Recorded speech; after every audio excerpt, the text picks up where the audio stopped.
녹취 내용 그래픽으로 준비한 게 있는데 좀 보여주시면 좋을 것 같습니다. 윤석열 대통령 당시엔 당선이신 분이죠.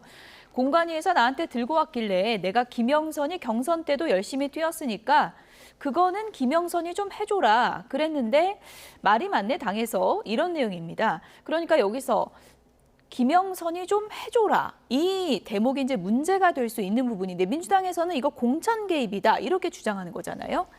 근데 제가 보기에요. 예. 저 윤상현 의원도 인터뷰 제가 봤는데 공천은 이제 공관위원장하고 11명의 공관위원이 있어요.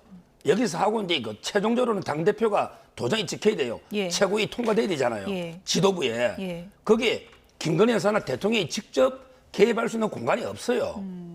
다만 이제 그 대통령 당선자 신분이다 보면 마지막에 그 결론이 났을 때 예. 그거는 이제 보고를 하겠죠. 단순하게 보고하는 정도까지는 불법은 저는 아니라 봅니다.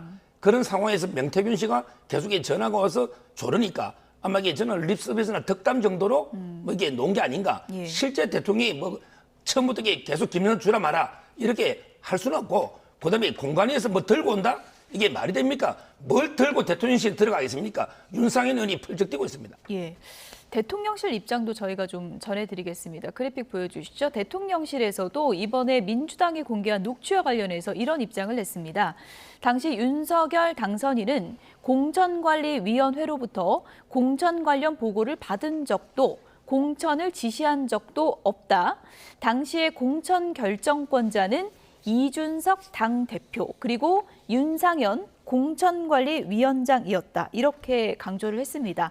당시 통화 내용이 그렇게 뭐 중요한 내용도 아니었고 어떻게 보면 좀 덕담 차원에서 한 것이다. 이런 해명인데요. 어떻게 들으셨습니까?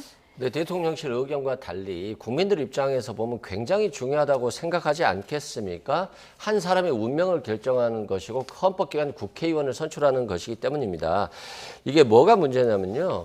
공관위에서 보고가 왔다라고 대통령이 말하신 거잖아요. 다른 사람이 말한 게 아니에요. 전원이 아니고요. 그런데 김영선이 해라라고 했고 그리고 그 다음날 공천이 확정됐잖아요. 그 저 지역이 어디죠? 창원, 의창 지역 같은 경우는 그냥 국민의힘이 공천만 하면 되는 곳이에요. 예. 그러면 저기에서 얼마나 많은 시간을 들여서 공천을 받으려고 노력했던 사람들은 완전히 무시당하는 거고 뜬금없이 연고도 없는 사람을 대통령실에서 공천을 줬고요. 근데 그 공천이 어떤 대가성이라는 의문이 있는 겁니다.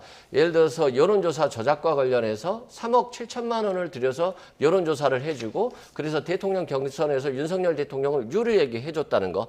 이게 지금 이 얘기가 있잖아요. 뭐 수사는 해봐야 되겠습니다만 그러면 여론조사 비용에 대한 대가로 공천했다라고 하는 것이니까 실은 매관매직이 될 수 있는 부분이거든요. 예. 이 부분은 지금 대통령실이 해명 정도 수준은 안 될 것 같고요. 검찰이 빨리 수사를 해야 된다라고 말씀드립니다. 예.